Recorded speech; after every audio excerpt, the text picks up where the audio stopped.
You don't need a personality reset. You might just need a hobby. I think one of the biggest lies we've absorbed as adults is that hobbies are optional.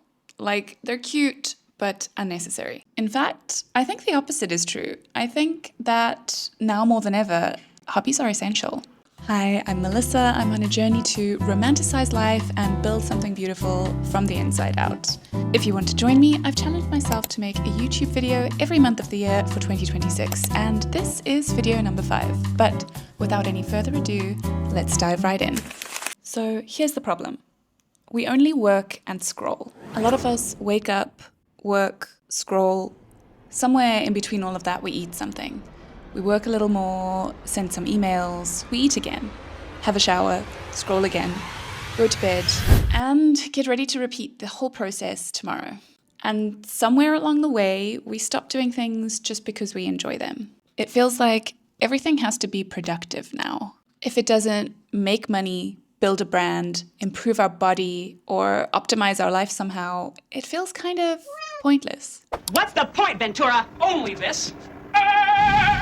And because we've been brainwashed into being all about the grind, at the end of the day, we're too tired to do something that isn't just mindless consumption.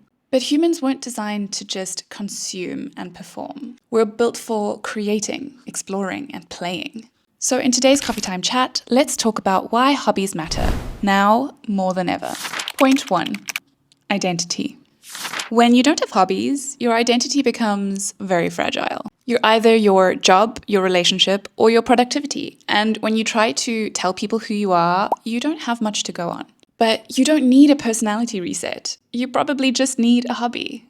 Hobbies give you layers, and I think even more importantly, they give your whole life some texture. They fill in all the spaces between unavoidable work and errands, and actually give them some meaning. What's more, they make you interesting to yourself. Since you're the main character in your own life, this is actually very important. Point 2, mental health and nervous system. We're overstimulated now, more so than ever before. Constant notifications, constant comparison to every other person on our social media feeds. No wonder so many of us are anxious and exhausted.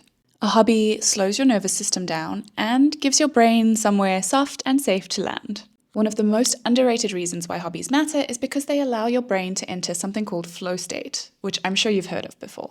It's that feeling where you're so focused on something that you completely lose track of time. You're not checking your phone, you're not thinking about what you need to cook for dinner, you're just immersed in whatever it is you're doing. In a world where our attention is being pulled in 100 different directions, that kind of focus is really rare.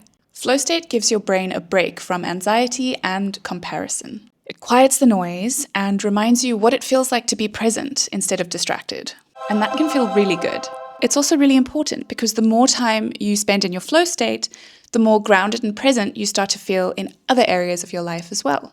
In fact, a 2023 meta-analysis of studies representing people in 16 different countries found that hobby engagement was associated with better mental and self-reported health, as well as correlation with higher life expectancy and national happiness levels. But that's not all.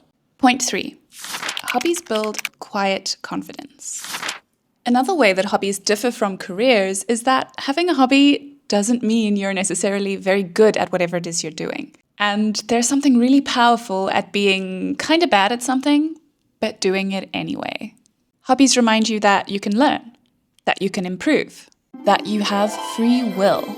And that kind of confidence quietly spills into the rest of your life. I also think we've fallen into this trap of monetizing every single skill. We turn baking into a side hustle, fitness into branding, drawing into content. And sometimes you just need something that's yours and yours alone. No audience, no outcomes, no performance. And if you are in fact good at your hobby, it can turn into a surprising superpower that will delight people when they find out that you can do it. And that's also very satisfying. So in my case, some of the hobbies I've been trying to work on are Afro-Latin dance, which I admit I am not very good at. And I've been trying to work on a daily drawing practice, which also I admit I don't get to every day, but it's something that I've really been enjoying, and it does make me feel very quiet and at peace. And now we've reached my challenge for you. If you feel bored lately or like you spend too much time scrolling, it's time to pick up another hobby. Don't worry, I've got you. Ask yourself the following questions. What did you love doing when you were 12? What would you try if no one could judge you? And what hobby would make your week feel softer, calmer, or more exciting? What will break the monotony? If you need some ideas, I'll link a list of random hobbies down in the caption, and you can look through them and maybe you'll find something you hadn't thought of.